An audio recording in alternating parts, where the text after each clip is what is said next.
Hello, my name is Aaron Barr, and I'm a jazz trumpet player, composer, and music educator, and today I'd like to talk about bebop scales, specifically answering 3 important questions about them. 1, what they are, 2, why we use them, and 3, how we can practice using them. Let's get into it.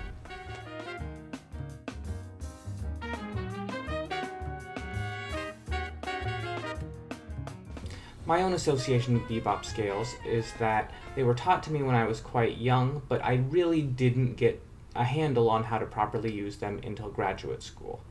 And through my own teaching, I've found that this situation isn't necessarily unique. So I wanted to create this video and some materials that really properly explains what they are and how we can use them. Bebop scales are major or minor scales, or modes of major or minor scales, that include the addition of at least one chromatic passing tone between 2 chord tones. So for instance, the most common bebop scale is probably our dominant bebop scale, which is used over dominant 7th chords, like a C7 in this case. This scale includes a chromatic passing tone between the flat 7 and the 1 of the scale. And it sounds something like this.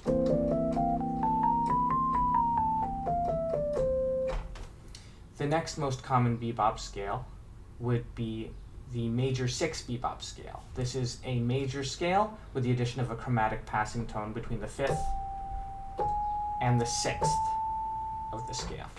And we can use this over major 6th or major 7th chords. It'll work perfectly fine over as well. It sounds something like this.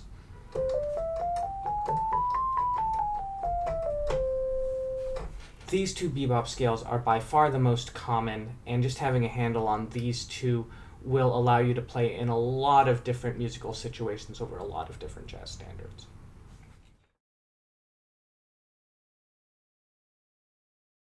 Our next 2 bebop scales are ones that we might use more often in minor key songs.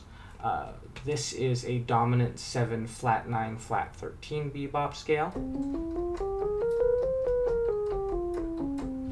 Again, you'll notice that there is a chromatic passing tone between the flat 7 and the 1 of the scale. And finally, we have our minor 6 bebop scale. Again, as our previous major 6 bebop scale, we have a chromatic passing tone between the 5 and the 6. That's a scale that you'd use more often over the 1 chord in minor key songs.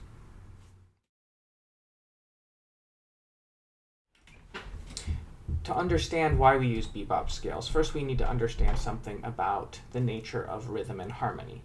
When we're playing a string of 8th notes, which we often are when we're improvising in a bebop style, we're going to naturally hear notes placed on the downbeats as chord tones and the notes placed on the offbeats as passing tones.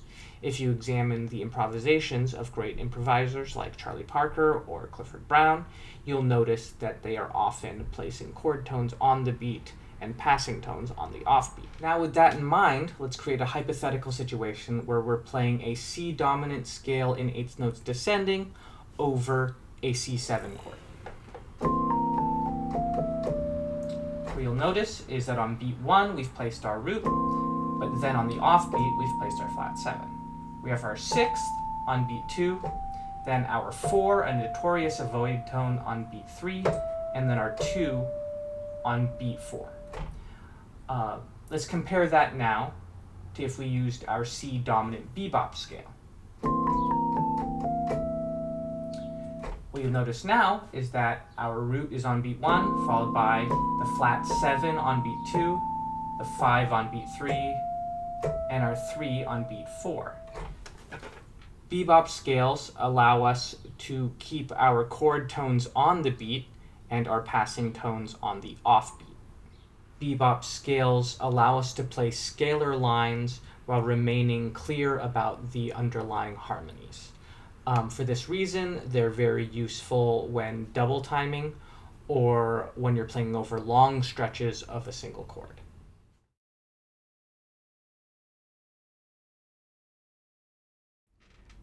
Now that we know what these scales are and why we use them, we should start thinking about different ways you can practice them so that they come out naturally when we're improvising. Before we can start using bebop scales over songs, we need to practice each one individually. That means playing them up and down through the full range of your instrument, starting on different chord tones. Here's an example of one exercise.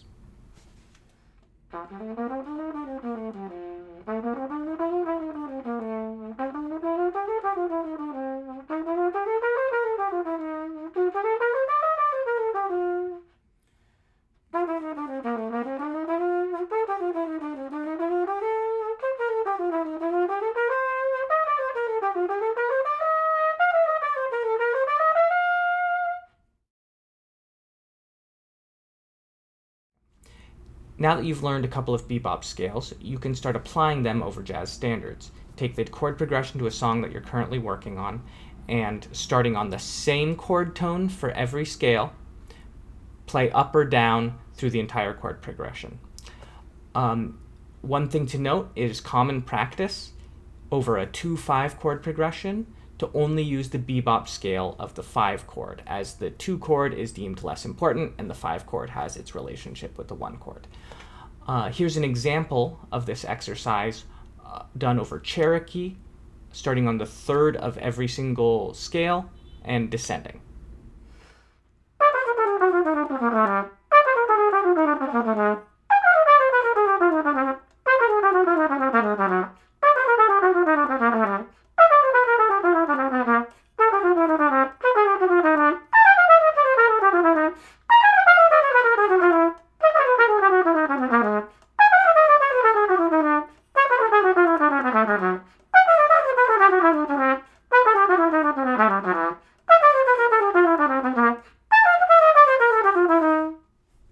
After you've done this exercise one time, don't forget to do it again, starting on all of the scale degrees, 1, 3, 5, 6, or flat 7, as well as doing it in the opposite direction.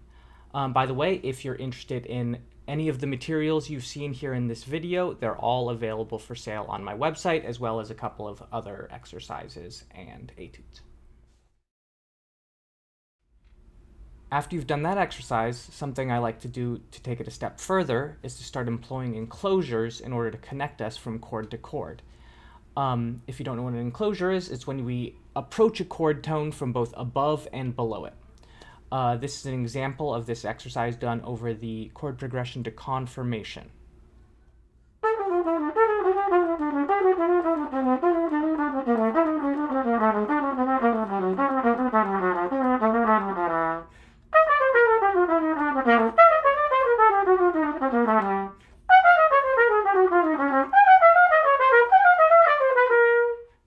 Now that we've learned a little bit about bebop scales, what they are, and how we can practice them, I'd like to say I think it's important to remember when we're improvising not to be too much of a mechanic. Don't just play these scales up and down mindlessly. By incorporating other techniques of improvisation, we can sound like a more complete improviser. This last study is what an improvisation over a blues might sound like if we're incorporating elements of bebop scales with other pieces of bebop vocabulary. Thank